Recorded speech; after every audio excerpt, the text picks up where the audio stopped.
So hello everybody, welcome to another of our pod chats. I'm Paul Devlin, Trust Chair, and I'm joined by John Brewin, Chief Exec, and Kate Feenan and Liz Garner, and we're going to have a conversation chat today about aspects of well-being. So looking forward to this one. Kate, I think you're going to kick us off today. Yeah, that's right. Thank you. I wanted to start by talking about how this role evolved, and the role is actually titled Mindfulness-Based Teaching Practitioner, and Liz and I both job share this role. And it evolved in response to a concern for staff wellbeing, and this was pre-COVID. So even pre-COVID, NHS staff were facing challenging times. I've worked in the NHS for over 30 years, and it can be a really rewarding job, but there's definitely been a decline in resources and an increase in demand. And of course, COVID is placing even more of a strain on our well-being.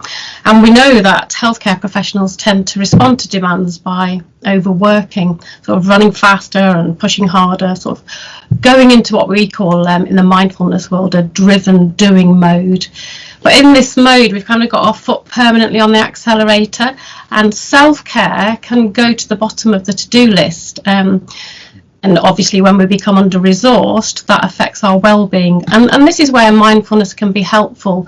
So mindfulness can provide the brakes, if you like. We hear this term quite a bit at the moment. We need psychological PPE. And if you like, mindfulness can provide us with that. It has an amazing evidence base as a supportive, preventative and targeted intervention. And back in 2015, the Trust invested in mindfulness groups for staff, and they've demonstrated really positive results in terms of reductions in stress, anxiety, depression and quality of life. So much so that mindfulness has now become an integral part of the Trust staff wellbeing strategy. So Liz and I joined the mindfulness team alongside our clinical lead, Tim Sweeney, in April. So we joined in lockdown, and we still haven't worked together face to face. But since that time, we've been developing, delivering and extending the programme of mindfulness interventions for staff wellbeing. Great. I'm really interested in that notion of psychological PPE. Actually, I think that's a really interesting way of conceptualizing aspects of well-being.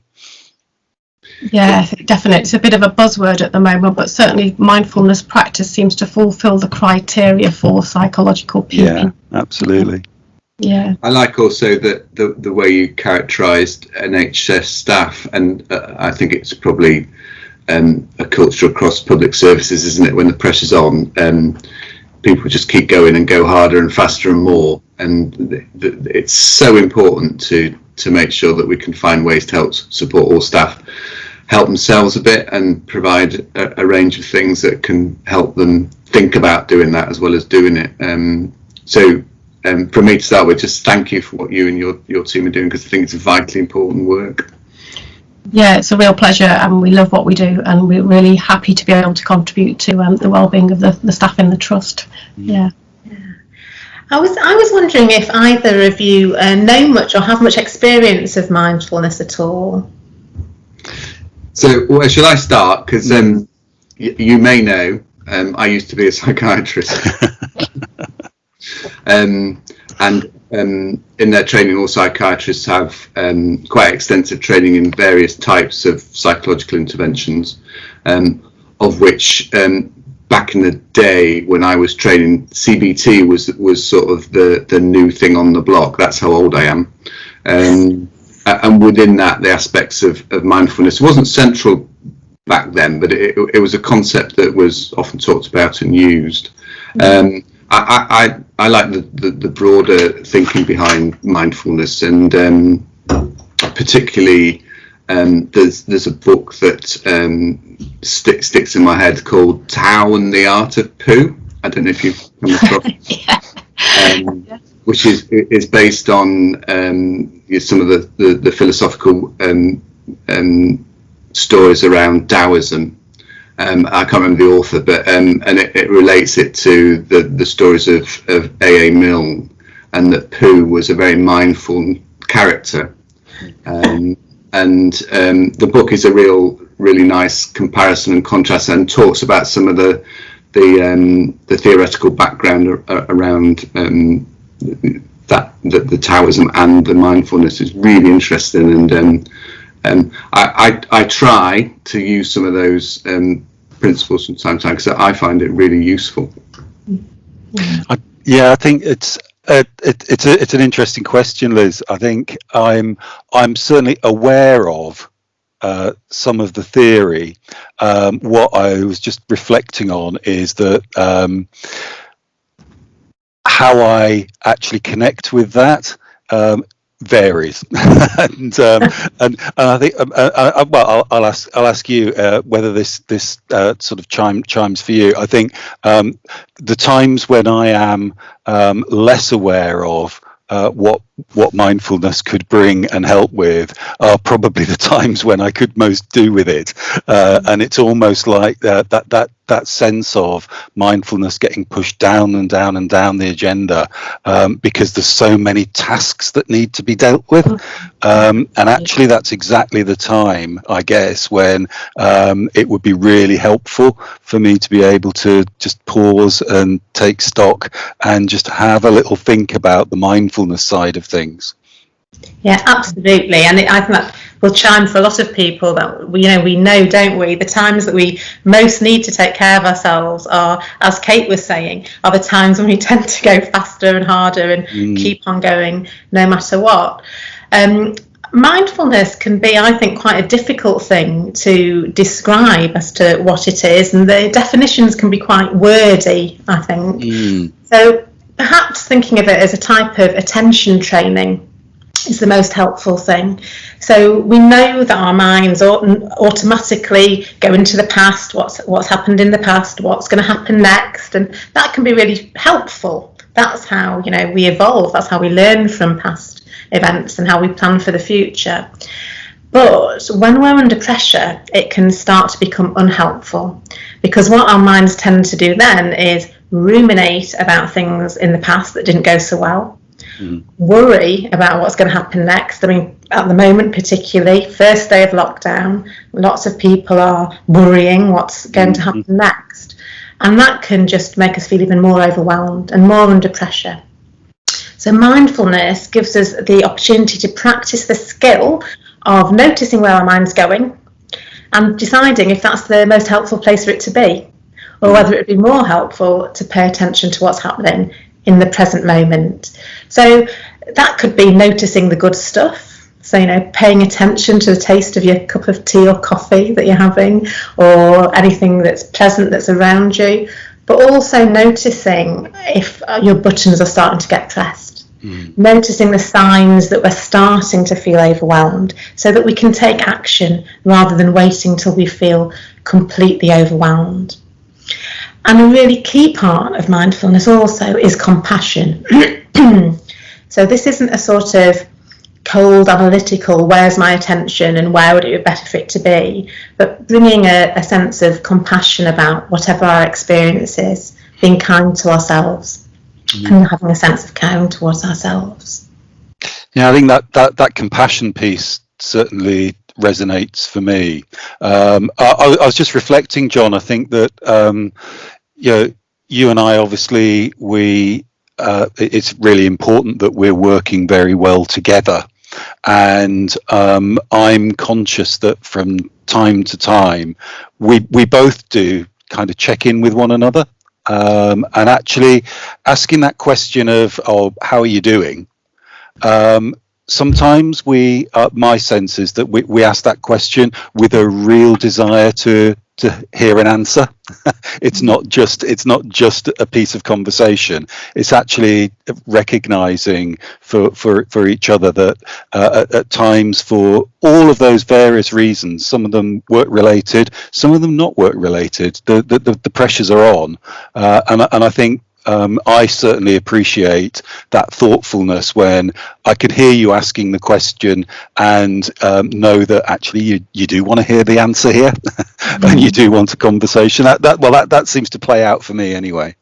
No, I agree. I think it's really important part of supporting each other, whether it's in our relationship or I agree, and likewise you're always very conscious about asking me too.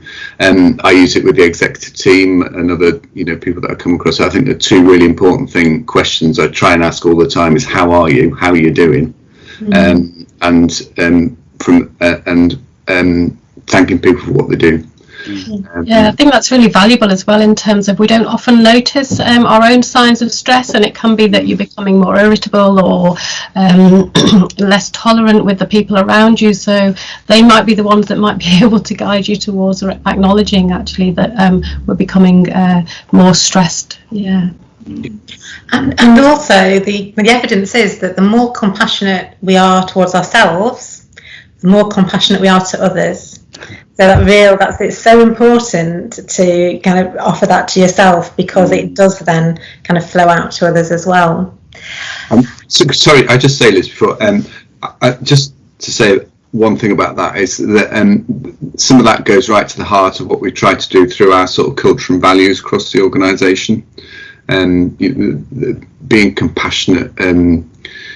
People will say, well, that goes with the territory for looking after our patients and service users, but being compassionate with each other and together is so important that we sort of live and breathe that across the whole organisation, and that's really a sort of big part of what we're trying to do over the coming months. Particularly, it's going to be really important for us, isn't it, to do that? It is, and it does come across in to me anyway in the daily briefings, that kind of that you are actually asking how people are and thanking people, and it is so key, because it starts with compassion towards ourselves, then to each other as staff, and of course then the knock-on effect is to our service users, to our clients. So it keeps moving out in ripples. I think maybe before Liz sort of we go through a practice with Liz, it might be worth maybe just thinking about some of the barriers to receiving self-compassion or taking care of ourselves, because it's easy to say, isn't it, but we know that healthcare workers kind of have some quite beliefs about I'm a carer and I shouldn't need caring for, and we've been trained to put the patient first, and it can feel like we're letting the side down if we're sort of taking time out. Culturally it seemed to be a bit selfish, and of course stigma still exists, and I know personally that I can find it difficult to ask for help, but I have learned through mindfulness to kind of practice the oxygen mask principle, so putting my own oxygen mask on first. And for me that might mean taking breaks from this very small room that I'm working in, finding time to connect with my colleagues, and just as you and Paul have just said, it's really important that we secure that time to connect with the rest of our team, and Liz and I have been a great, I think Liz has been a great support to me since I've started in this role, and even finishing work on time can help. If I don't do these things, I'm under-resourced and I can't do my job effectively, and I can't care for the people that I love, so it really is fundamental to our own well-being and the well-being of everyone around us that we do really touch into this essence of compassion. Yeah. I think there's a phrase in there, it's okay not to be okay, which is a catchy thing, but it's really important that we don't just say it. It's important to give permission to do. I think the other thing that you said there, Kate, is that actually some of the things that help are really small things, small actions can make a massive difference. Making sure you have a break, or just zoom out for a bit, and it's all right to do those things, because they have a really big impact. Yeah, and I just wanted to ask you if you recognise any of those barriers, about I'm a carer, I shouldn't need caring for, and are you able to give yourselves permission to be on the to-do list and And where would you say you are on the to-do list, at the top or at the bottom? I'm smiling because I know that there are certainly times when I find that really quite difficult, and particularly at times like now when there's so much going on, but actually being able to pause and try and remind myself, actually you need to stop now. So certainly over the last few months, there have been occasions when I just thought I can't keep working today. And rather than then trying to bash away at a set of emails, actually I have occasionally then pinged through an email to people saying, just to let you know, I'm shutting down for the day. And just recognizing that me trying to push on through actually is going to do nobody any favors, because the quality of what I'm going to be doing isn't going to be any good, but also needing to actually be far more beneficial for me to stop, leave the office space, go and sit on the sofa, pick up a book, and just go and move into that kind of space. Or one of the things that I know, John, you and I both share, is enjoying being in the kitchen and cooking. And for me, I've recognized that that's one of those spaces where actually, no, I need to stop doing the work and go and dig out some nice complicated recipe and hide myself in that and get stuck in with cooking. I don't know, John, how about yourself in terms of that, where it fits? I think that's fine, Paul, but when you're meant to be chairing the board meeting, where is he? Oh, he's in the kitchen. He's tuned out. No, absolutely. I'm quite fortunate actually. It's a thing that I can do, and I'm perhaps more the other way sometimes. That I can sort of drift off, and my inner world it keeps me entertained, and I can do the and sometimes my family tease me because what we've got to do, and I say, well, let's not do today, let's just be. And so yeah, I think at work as well, I'm just to assure Paul, I do get things done, but I can switch between those two different sort of modes of do, action, but I'm lucky that I don't have to sort of double check to make sure, because it's an inherent part of the way somehow my brain works. Lovely. So shall we do a practice now, a mindfulness practice some of that being that we're talking about? I guess it's stepping out of the doing. Go on then. Have either of you done a mindfulness practice ever before? I'm sure. I think yes, I have. But let's give it a go, Liz. Let's give it a go. Okay. So whenever we're going to do a mindfulness practice, you start off by thinking about the position that your body's in.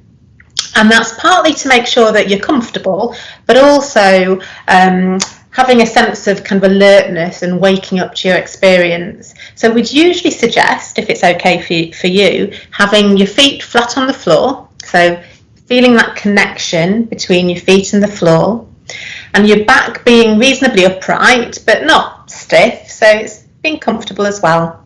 You might choose to rest your hands in your lap or wherever is most helpful, and then either gently closing your eyes or lowering your gaze, and that's just a way to reduce distractions.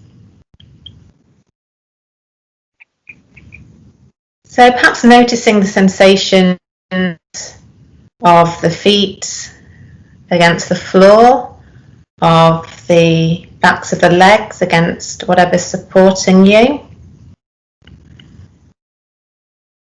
And then moving your attention to the breath in the body. So you may notice the sensations at the tip of the nose where the cool air enters on an in-breath. and the warmed air leaves on an out breath.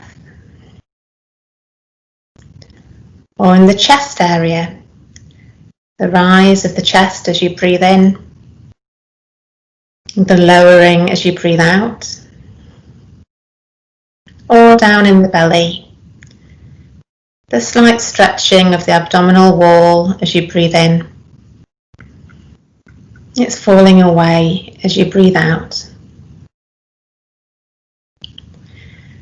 Seeing if it's possible to allow the attention to rest wherever you feel the sensations of the breath most vividly in this moment.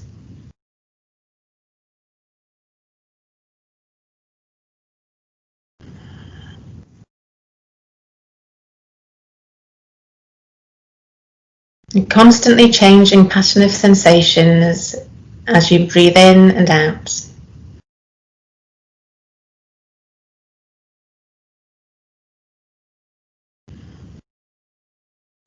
And you may notice the mind wandering off, planning, thinking, wondering about what we're doing, or somewhere else. And it's important to remember that that's the mind doing its job. It's what it's designed to do. It's not a mistake.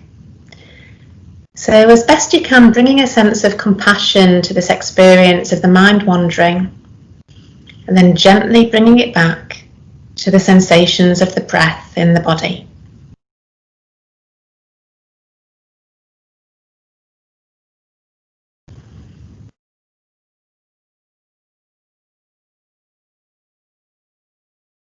And at some point, expanding the awareness to the whole column of the breath, from the tip of the nose down to the belly and back out again.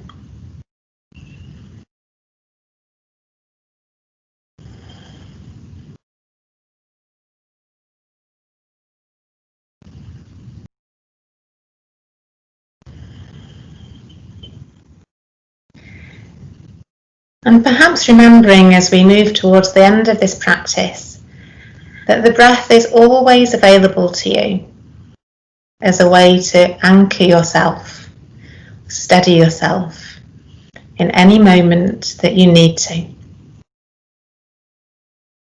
When you're ready, allowing the eyes to blink open if they've been closed, taking in your surroundings again, and moving your body if you need to. I just wonder what you noticed, if anything, or any comments you have about trying that practice. I suppose mine was that the particular point about your mind being built to think about stuff, and it's practice required to keep reining it back. And I've got the screen behind this one has got a meeting agenda for later this afternoon, which has been on my mind a lot. It's like the big meeting, and it's really difficult not to be thinking about that. Yeah. So you notice your mind. So you notice your mind going off to that in particular, and were you able to bring it back? Yeah. And I think you give him permission to say, if that happens, it's not wrong. That's what your mind's built to do. Is really important. Yeah, I think I was noticing that it felt like it was quite a generous space to be in. Just actually pausing, and I caught myself at one point thinking, oh, this feels like a long time. And I know actually in terms of the actual time, it won't have been a long time. And I think the other thing for me is I'm somebody who spends a lot of my time with music in the background. And I was noticing the silence, and actually in terms of that concentration, recognizing that sometimes whilst music is something that is very much a part of me and a piece of my background, actually having that space without that was just helping me just absolutely focus in on what you were describing as you were talking us through that, Liz. That's really interesting, that kind of how unusual it is to just stop and have silence. and how long that can feel, just a couple of minutes, because we don't do it very often. No. And also, John, what you were saying about that, how busy the mind has got its own agenda, it's wanting to do its own thing. But that practicing, bringing it back over and over again, that is building the skill. And it does take lots of practice, but also the importance of having that compassion towards that experience. It's not getting it wrong. It's not a mistake when the mind wanders. It's true. The other thing about mindfulness is recognizing that, it does take practice, but over time we can sort of cultivate the skill to be able to synchronize our minds and bodies, and just that coming into the present moment as a really calm, or it can have, not always, it can have a really calming effect on the nervous system, which does help us to re-establish a sense of emotional balance. And sort of, in times like this is just so important. Going back into lockdown and everything that we're faced with, sort of work-wise and home-wise. So yeah, I guess it's important to remember that it does take practice, and sometimes it doesn't feel very settling either. This is true. So maybe if I let you know a bit about some of the options that we offer to staff in the trust. So we offer a variety of things. So we offer drop-in practices, so 20 to 30 minute drop-in practices that if you want to develop the skill any further, all trust staff are very welcome. You just click a link on Connect and there you are. And that's partly, it can be for people who maybe want to find out what is mindfulness, best ways to give it a go, or for people who practice it a lot already, but we want to build a community of trust staff who are interested in and practicing mindfulness. And then we offer workshops, monthly workshops, mindfulness for wellbeing, and longer courses, including courses for staff who are particularly struggling with anxiety, low mood and stress. And we've had some really lovely feedback from the things that we offer, which is always good for us to hear. So from drop-ins, people have talked about being able to put things into perspective, to check in with themselves and to their own well-being. Workshops, people have appreciated the focus on self-compassion and self-care. And we asked the University of Nottingham, the Institute of Mental Health at the university, to do some look at outcomes from a couple of mindfulness-based cognitive therapy groups that we did online just after lockdown, because we'd never offered them online before. We wanted to know if there was any value that way.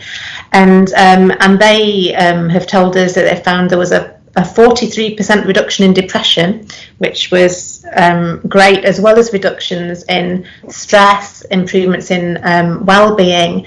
And the main themes that came from those courses were that people had felt there was a beneficial impact on their well-being and ability to cope with stress, that it was a useful tool in terms of improving work performance, so people felt they were more able to concentrate at work and kind of do their job as they wanted to be able to do it.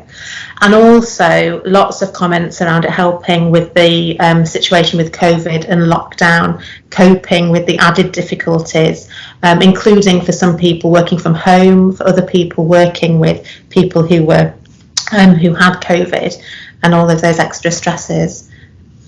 It's really good to know that there's almost that research confirmation about that benefit, and even just from that short exercise that we did, Liz, I could certainly get that personal sense of actually this is really beneficial.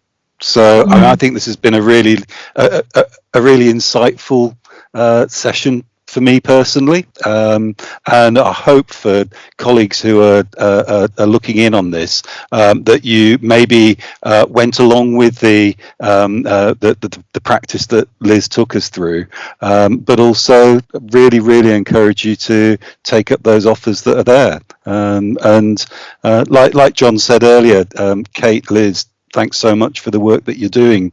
It's a really important piece of helping us as a trust community actually be the best we can in doing the work that everybody is doing to support others. Yeah, and to echo that, Paul, I fully agree. It's been a really good session.